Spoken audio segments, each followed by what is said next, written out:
Magandang hapon po mga kaibigan, kumusta? Sana ay nasa mabuting kalagayan po kayo saan man naroroon. Welcome pong muli sa aking channel para sa panibagong video. Sa sobrang init ng panahon, lalo na kaninang tanghali ay minabuti na munang maglakad-lakad ngayong hapon sa may sapa kung saan ay mas presko na ang hangin.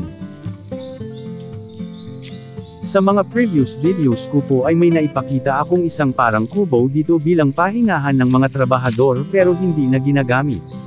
Hindi po sa amin ang kubo. Nasunog po ito at hindi ko lang alam kung bakit dahil wala kasi kami dito nang mangyari ang sunog.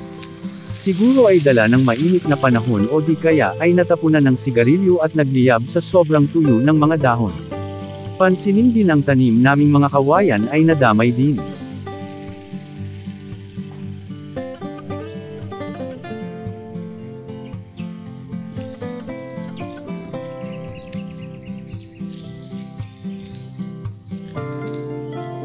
Samahan ninyo ako habang magpapahangin sa may sapa. Enjoy lang po sa panunood.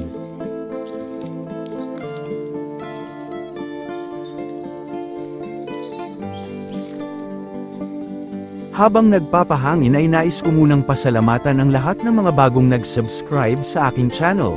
Hindi ko na po kayo maisa-isa dahil sa dami ninyo. Sa lahat ng aking mga taga-subaybay at manunood, maraming salamat sa patuloy na suporta.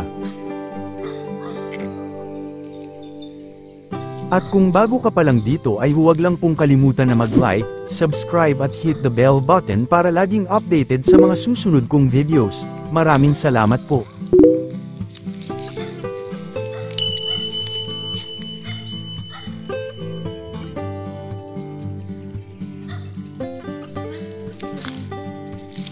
Mahina na ang daloy ng tubig dahil sa tindi ng init. Mabuti pa dito sa amin ay may konting tubig pa, ang ibang mga kababayan natin ay halos wala nang mapagkunan.